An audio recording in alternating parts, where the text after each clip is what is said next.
Assalamualaikum warahmatullahi wabarakatuh. Shalom. Perkenalkan, saya Martarian Selmatratan dengan NIM 988244 0512 13 11 012 dari Ilmu Komunikasi. Video ini saya buat untuk memenuhi ujian tengah semester karakter building. Apa itu karakter? Karakter berasal dari bahasa Latin yang berartikan tabiat, watak, sifat kejiwaan seseorang, dan budi pekerti serta kepribadian dari akhlak seorang manusia. Hakikat manusia. Kita sebagai manusia pasti ingin menjadi pribadi yang selalu tampil dengan baru. Begitupun dengan karakter yang dibentuk sejak dini, itu yang akan kita perbarui hingga sekarang. Jadi karakter manusia bisa dirubah. Nah, itu yang membentuk kita hingga sekarang. Kita sekarang pasti juga berubah seiring dengan waktu. Karakter kita juga berubah menjadi lebih baik. Itu adalah hakikat dari seorang manusia yang ingin menjadi lebih baik. Ada 3 faktor pembentuk diri. Yang pertama ada keturunan, yang kedua ada faktor psikolog, dan yang ketiga ada faktor lingkungan. Yang pertama, faktor keturunan kita bisa dapat dari orang tua. Dari keturunan, silsilah keturunannya itu biasanya seperti misalnya bapak kita adalah seorang yang tegas, berwibawa, kita juga dapat menurunkan sifat karakter tersebut dari orang tua kita. Nah, itu merupakan faktor keturunan. Yang kedua, yaitu faktor psikolog. Itu seperti pembawaan dari kita sendiri, bagaimana kita membentuk karakter kita sendiri. Dan yang ketiga yaitu faktor lingkungan. Ini juga sangat berpengaruh selain faktor keturunan tadi, yaitu faktor lingkungan, karena kita hidup dengan berbagai macam orang di sekeliling kita. Nah, itu yang membuat kita dengan sendirinya akan terbentuk suatu pembentukan karakter. Nah, misalnya kita hidup di lingkungan yang penuh dengan orang-orang yang toksik atau mungkin secara karakter buruk gitu. Kita dapat mengikuti mereka karena kenapa? Karena kita berada di lingkungan tersebut, karena kita berinteraksi dengan mereka yang secara tidak langsung kita juga dapat mengikuti pembentukan karakter kita, dapat mengikuti mereka. Nah, itu yang disebut dengan faktor lingkungan yang juga sangat mempengaruhi selain dari faktor keturunan tadi. Nah, itulah mengapa karakter harus selalu dibentuk dari waktu ke waktu. Karena kita sebagai manusia selalu tentu ingin tampil baru, tampil baik, tampil lebih mature, tampil lebih dewasa dari diri kita yang sebelumnya. Nah, itulah pembentukan karakter yang seutuhnya di dalam diri manusia.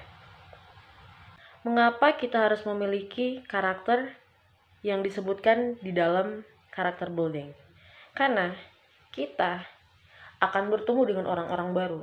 Nah, di dalam dunia kerja, kita tidak hanya mengandalkan hanya kemampuan kita dalam berkomputer atau dalam dunia kerja yang memang dunia kerja gitu. Tapi kita juga perlu dengan karakter yang orang lihat, yang kita tampilkan kepada. Karena kita akan berhubungan dengan banyak orang. Dan karakter itu yang akan membangun kita menjadi seseorang yang orang lain juga lihatnya, wah ini bagus nih secara karakter, ini bagus nih, dia sifatnya bagus. Nah, itu orang juga bakalan senang dengan kita, orang akan mau untuk bekerja sama di dalam sebuah tim atau perusahaan atau dalam dunia kerja tersebut. Nah, itu salah satu bentuk penting dalam karakter yang disebutkan dalam karakter building. Maka dari itu, kita sebagai manusia harus dapat melihat sisi pandang kita dari orang lain agar mengetahui bahwa apakah kita sudah baik dalam berkarakter, apakah karakter kita sudah baik, apakah memang kita dilihat dari sisi pandang orang lain itu baik. Itu yang akan membuat kita lebih mawas diri, lebih memperhatikan apakah saya udah baik gitu dalam sebuah karakter, dalam pembentukan diri saya, apakah orang lain suka saya seperti ini. Nah, itu juga membuat kita berpandangan bahwa kita harus seperti ini. Itu membantu kita untuk menjadi pribadi yang lebih baik. pribadi yang berkarakter dengan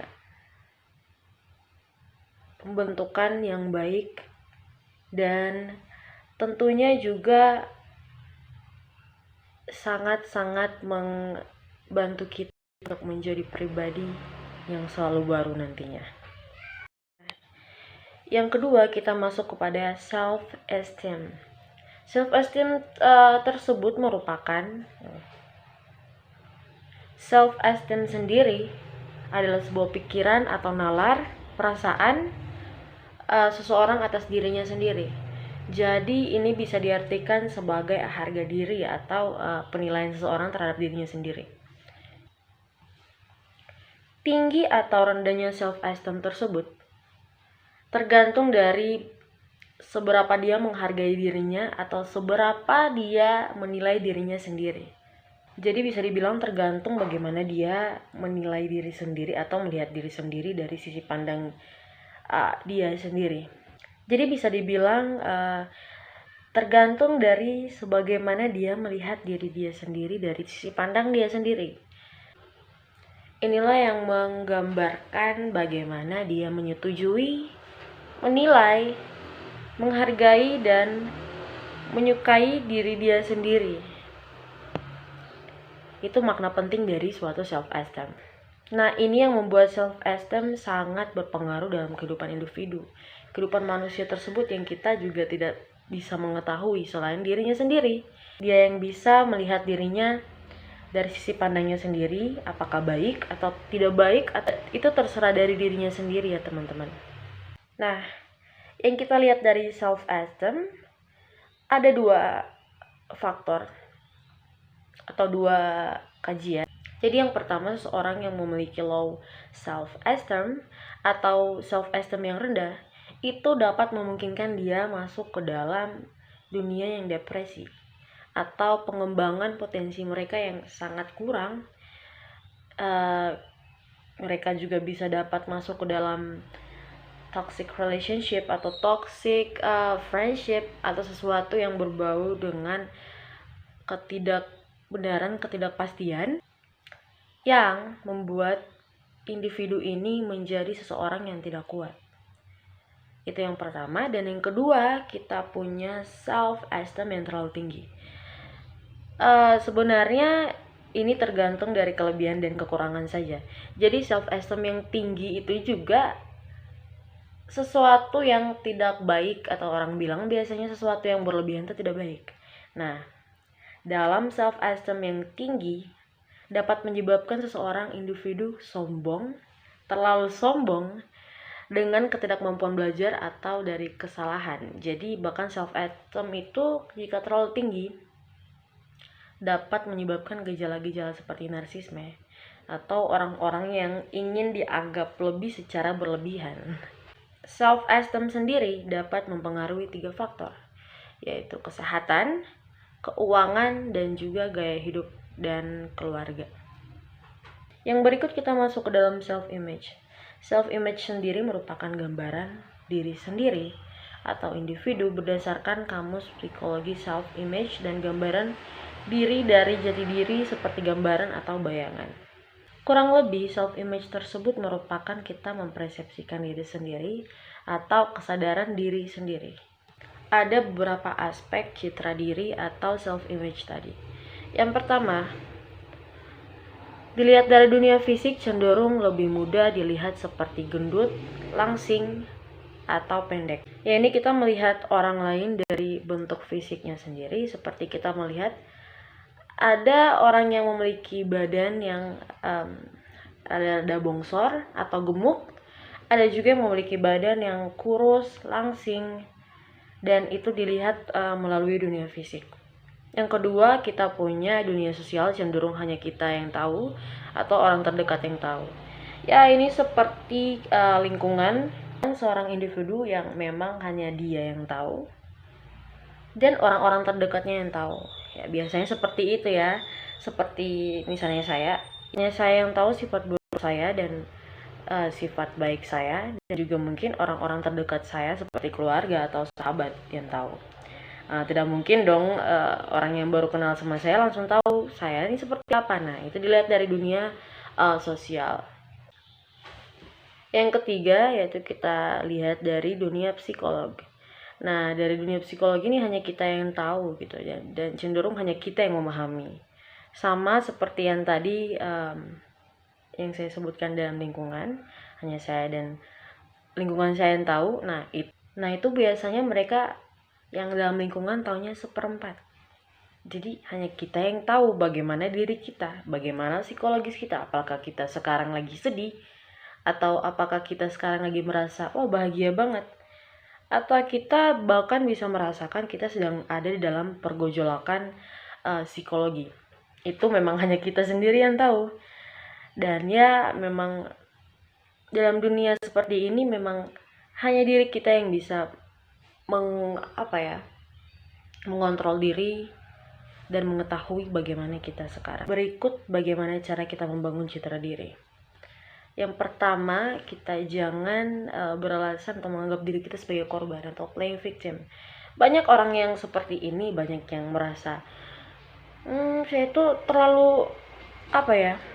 terlalu menjadi korban dalam suatu tindakan, atau kayak saya selalu salah, saya yang selalu disalahkan gitu. Sebenarnya banyak orang yang bertingkah seperti itu, seakan-akan menjadi korban, padahal mungkin dia yang menjadi dalang dari semuanya. Banyak yang menjadi seperti itu. Jadi kita harus belajar untuk menganggap diri kita bukan korban, atau kita jangan menjadi seorang yang playing victim, karena itu sangat-sangat buruk sekali untuk misalnya orang lihat, atau buruk dan bergantung, dan sangat-sangat tidak layak untuk ditiru. Yang kedua, kita harus bangga dengan diri kita sendiri, dan jangan pernah samakan diri kita atau bandingkan diri kita dengan orang lain, karena itu merupakan hal yang salah. Itu merupakan dua hal yang berbeda, dua individual yang berbeda yang dibedakan, dan pasti memiliki masing-masing keunikan, kelemahannya sendiri.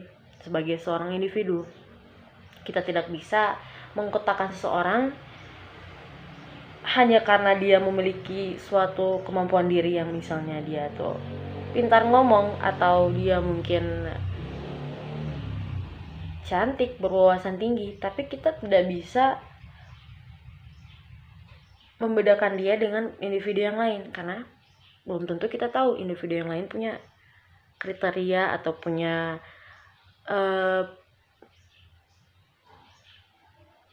punya kelebihan yang mungkin kita tidak pernah tahu gitu. Jadi kelebihan kekurangan seseorang itu jangan pernah disamakan atau dibedakan, karena masing-masing orang memiliki citranya sendiri, dan itu baik selebihnya, dan memang baik untuk dirinya sendiri ataupun orang lain. Jadi kita jangan pernah membandingkan diri kita dengan orang lain, karena masing-masing memiliki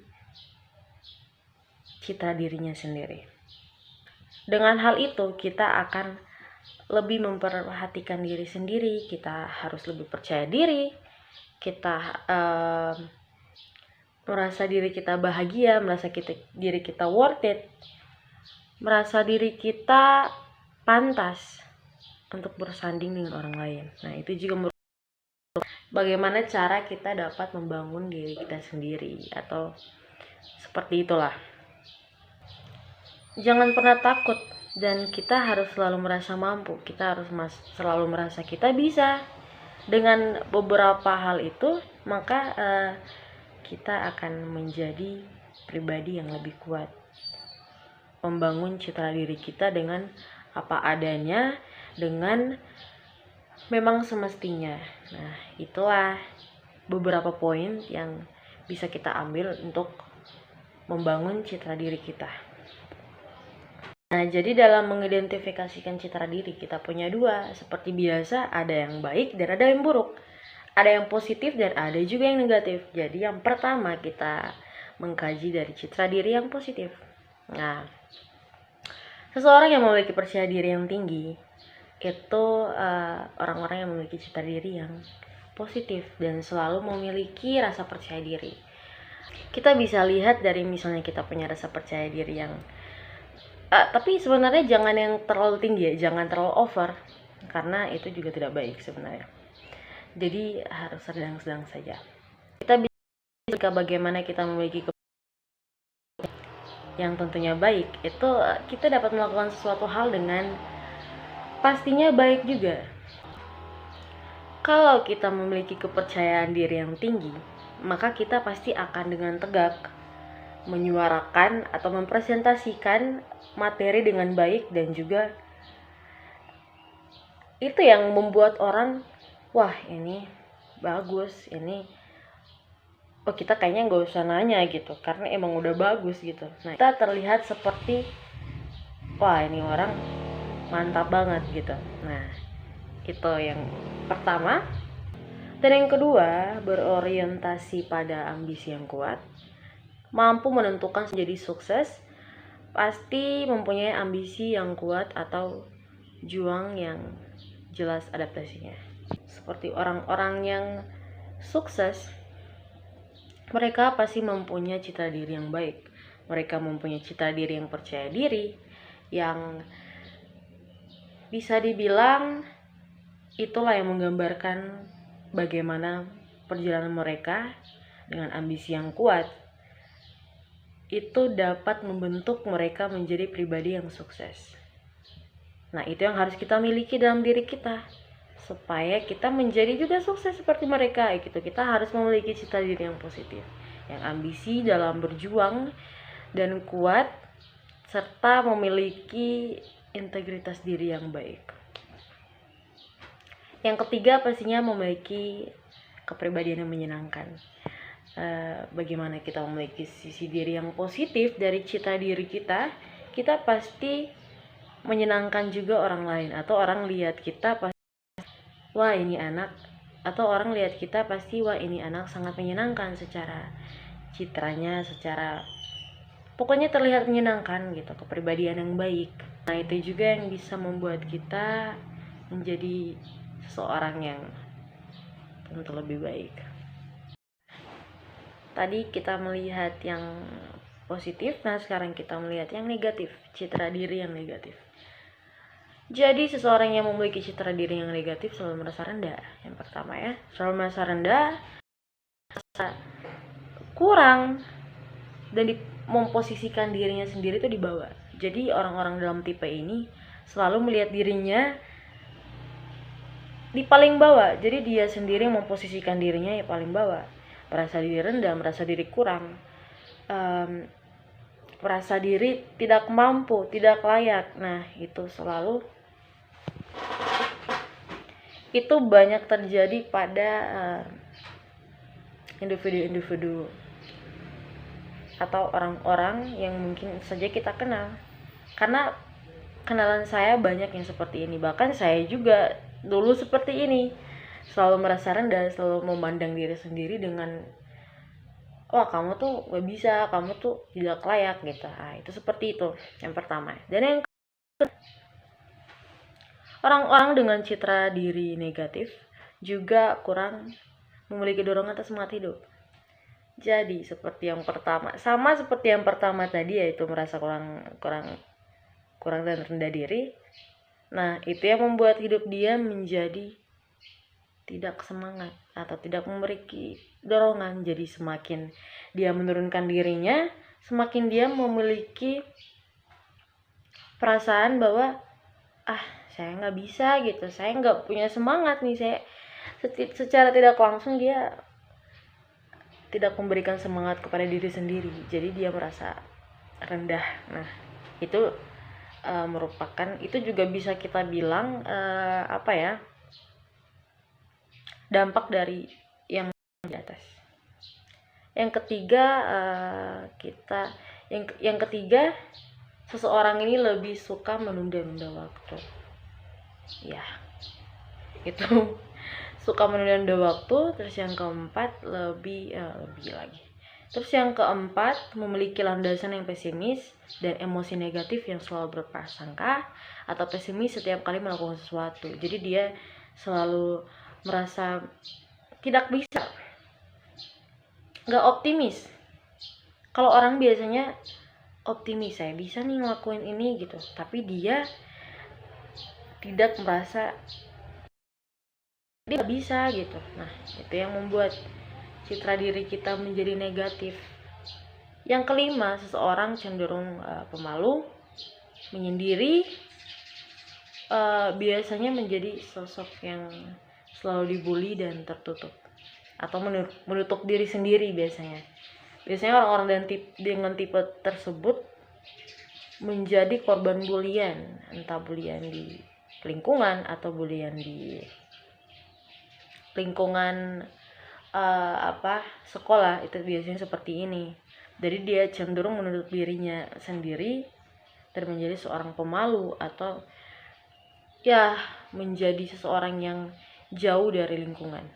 Dan yang terakhir kita punya, yaitu hanya memiliki kepuasan diri sendiri dan fokus terhadap diri sendiri saja, atau bisa dibilang egois ya. Seseorang yang egois cenderung mementingkan diri sendiri dan tidak mementingkan lingkungan atau tidak mementingkan orang lain sekalipun. Nah, ini yang membuat seseorang menjadi citra diri yang negatif, karena pada dasarnya manusia, individu, memiliki suatu emosional diri terhadap orang lain atau lingkungan. Ini yang disebut dengan sosialisasi yang tinggi. Kita manusia memiliki atau membutuhkan orang lain. Nah, itu yang dibilang kita sebagai manusia memang harus berdampingan dengan yang lain. Jadi kita tidak bisa yang egois, kita tidak boleh egois karena kita berdampingan dengan yang lain. Nah, itu yang membuat mengapa citra diri kita negatif, karena kita memikirkan diri sendiri dan tidak memikirkan orang lain. Kita masuk ke dalam proper view of others. Jadi proper view of others itu seperti prasangka dan berprasangka. Jadi pasti teman-teman juga pernah nggak sih gitu, kita sebagai manusia pasti pernah lah berprasangka buruk atau apalah itu terhadap orang lain.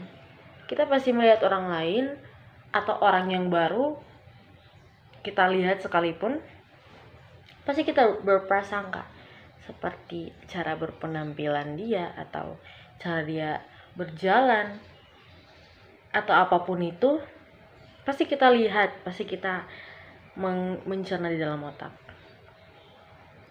Nah, ini yang disebut dengan kita tidak boleh melihat orang hanya dari tampilan luarnya. Karena kita belum tahu tentu benar atau salahnya. Kita belum tahu apa prasangka kita itu benar atau salah. Jadi memang itu dasar manusiawi kalau menurut saya. Kita juga pasti berprasangka terhadap orang lain. Hanya dengan melihat dia dari sisi fisiknya, kita udah bisa, wah ini kayak gini nih. Padahal kan sebenarnya kita nggak tahu dia seperti apa. Sebaiknya kita tidak boleh seperti itu, karena tidak baik melihat orang hanya dari sisi luarnya tanpa kita mengenal dia. Karena orang juga hanya melihat kita dari luar tanpa tahu sisi benar kita seperti apa, sisi yang sebenarnya seperti apa, yang terjadi seperti apa. Orang tidak tahu karena orang cuma melihat dari luar. Nah, itu yang tidak baik. Tidak baik kita melihat orang dari luar saja. Itu adalah sifat yang buruk atau sifat yang tidak boleh kita ikutin. Contohnya seperti ini nih teman-teman. Jadi kita kadang berprasangka kepada teman-teman di waktu pertama kali bertemu nih. Jadi yang pertama misalnya kita pasti dong melihat seseorang dari misalnya dia pemalu, wah anak ini kayaknya pintar, atau anak ini kayaknya cupu gitu. Biasanya seperti itu ya, kita lihat orang pemalu atau orang yang cenderung tidak banyak bicara. Yang kedua biasanya kita lihat dari orang yang mukanya judes atau mukanya cenderung seram gitu. Nah, itu kita nggak pernah tahu juga. Padahal pas kita berteman dengan dia, wah dia orangnya care banget. Dia orangnya sangat perhatian dengan kita. Dia orangnya sangat-sangat pokoknya memenuhi. Jadi terkadang orang yang mukanya judes itu lebih cenderung dijadikan sahabat gitu. Maksudnya ya kebanyakan ya dari cerita-cerita orang gitu, orang yang judes waktu pertama kali atau first impression melihat dia, iya nih ini kayaknya nggak bakalan jadi teman saya gitu. Tapi ternyata setelah berjalannya waktu, wah ini yang judes tadi itu yang menjadi sahabat saya gitu. Atau mungkin yang pendiam tadi gitu menjadi sahabat saya yang tadi kita lihat. Ini anak kayaknya nggak bisa bergaul gitu. Ternyata setelah kita tahu dia secara dalam, wah kita bisa nih bergaul sama dia, kita bisa nih ngobrol sama dia, ternyata dia asik ngobrolnya. Nah itu yang bikin kita tidak boleh berprasangka buruk terhadap orang lain, dan kita harus selalu berpikir positif. Karena penampilan, sifat, tingkah laku, gambaran orang dari luar itu tidak bisa menggambarkan diri dia sepenuhnya, tidak bisa menggambarkan diri dia yang oh ini dia dari sini dia kayak gini, nggak bisa. Kita nggak bisa mengkotak-kotakan orang secara fisik, secara sifat, secara pakaian, secara apapun itu. Nah jadi alangkah baiknya kita menjadi seseorang yang selalu tidak boleh berprasangka terhadap orang lain. Ya, seperti itu. Sangka atau prejudge sangat negatif tanpa melalui fakta yang teruji valid. Ini melibatkan under emotional, yaitu suka atau tidak suka, yang sangat memperkuat sangkaan. Ada beberapa tingkatan wujud prasangka. Yang pertama itu antilokusi, yaitu membicarakan kelompok lain, baik di dalam kelompok maupun di dalam antar pertemanan. Nah itu tidak baik juga dan tidak boleh ditiru ya teman-teman. Yang kedua itu ada diskriminasi, yaitu memperlakukan atau membeda-bedakan, menolak kelompok lain terlibat dalam berbagai macam bidang seperti pekerjaan, rumah ibadah, dan peraturan-peraturan. Nah ini udah berbentuk besar ya. Mendiskriminasikan kelompok orang itu tidak baik dan tidak boleh ditiru, karena itu sangat-sangat tidak menggambarkan seseorang atau perilaku yang baik. Yang ketiga ada penyerangan fisik. Penyerangan fisik yaitu berupa seperti kelompok mengekspresikan kebencian dengan langsung menyerang secara fisik. Jadi seperti yang kita tahu, jikalau orang tidak bisa atau tidak bisa mengimbangi pembicaraan atau argumen orang, dia langsung berburuk sangka, dia langsung berprasangka, dia langsung menyerang fisik, yang tentu saja dua hal yang berbeda. Nah itu biasanya seperti itu ya teman-teman. Yang keempat ada eksterminasi, yaitu pembunuhan atau bahkan permusuhan massal salah satu kelompok. Nah kalau yang ini udah brutal banget ya teman-teman, ini nggak boleh diikutin, nggak boleh ditiru, karena ini sudah sangat menjatuhkan kelompok lain atau bahkan sampai pembunuhan. Berarti itu sudah sangat-sangat kacau, sudah sangat-sangat buruk ya. Berikut langkah-langkah mengatasi prasangka. Yang pertama ada menjalin hubungan dan interaksi dengan pribadi atau kelompok tersebut. Nah jikalau kita berinteraksi atau kita saling membicarakan hal tersebut dengan kelompok lain, kita bisa tahu bagaimana nih masalahnya di mana gitu, atau kita ya bisa tahu mereka tuh gimana gitu. Yang kedua yaitu mengklarifikasi prasangka kepada pribadi atau kelompok tersebut. Dengan cara ini kita dapat mengetahui masing-masing kita bagaimana kita melihat dari sisi pandang kita, dan bagaimana juga mereka melihat dari sisi pandang mereka. Nah itu yang akan menyelesaikan atau mengatasi prasangka kita dari masing-masing kelompok atau masing-masing individu. Yang ketiga yaitu tetap menghargai keunikan pribadi atau kelompok itu sekalipun prasangka yang benar gitu. Jadi kita harus selalu berpikir positif, kita harus selalu menghargai keunikan gitu. Kita harus selalu mengerti ya mereka kayak gini, ya kita kayak gini gitu. Kita nggak boleh maksain ya mereka harus kayak gini gitu, nggak boleh.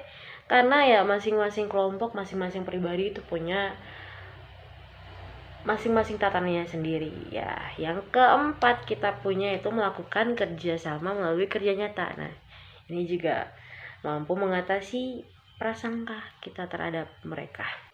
Integritas is doing the right thing even when no one is watching. C.S. Lewis. Integritas adalah melakukan hal yang benar bahkan tidak ada yang melihat.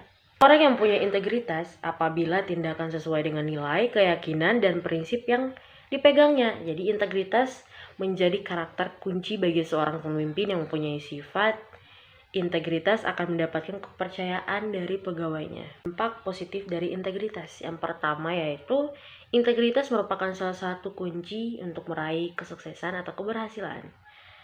Ya, tentu saja seorang pemimpin harus punya integritas tersebut. Yang kedua, integritas membuat manusia mampu untuk memimpin dan dipimpin. Yang ketiga, integritas dapat melahirkan prestasi. Dan yang keempat, integritas melahirkan kepercayaan. Kita masuk ke dalam humility and selfness. Humility sendiri berasal dari bahasa Latin yaitu humilitas, yang bisa kita terjemahkan dengan kerendahan hati atau merendah. Kerendahan hati merupakan kualitas diri dari seorang yang merendah hati. Rendah hati juga merupakan sebuah bentuk dari penghormatan serta kerendahan hatian. Jadi humility adalah sifat atau bentuk dari seseorang yang rendah hati.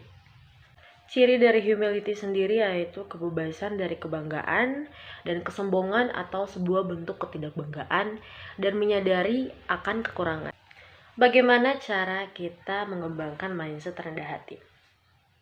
Yang pertama, kita jangan berpikir bahwa kita adalah yang terbaik atau itu juga menjadi bibit-bibit kesombongan. Jadi kita harus selalu merasa kita butuh orang lain. Kita harus selalu merasa bahwa kita tidak berada di posisi yang paling tinggi, sekalipun kita berada di posisi yang paling tinggi. Kita selalu akan menjadi diri yang ingin belajar lagi. Ketika kita tidak merasa kesombongan itu berada di diri kita, kita merasa, oh kita perlu untuk meningkatkan diri kita lebih lanjut dengan kerendahan hati kita tadi. Kerendahan diri sendiri bukanlah kepura-puraan. Jadi itu memang natural terjadi. Itu memang natural dari diri kita sendiri. Syukurilah apa yang telah kita miliki, sekaligus apa yang belum kita miliki. Nah, itu merupakan bagaimana cara pengembangan mindset rendah hati tadi. Dengan mindset rendah hati ini kita dapat berinteraksi menjadi sukarelawan.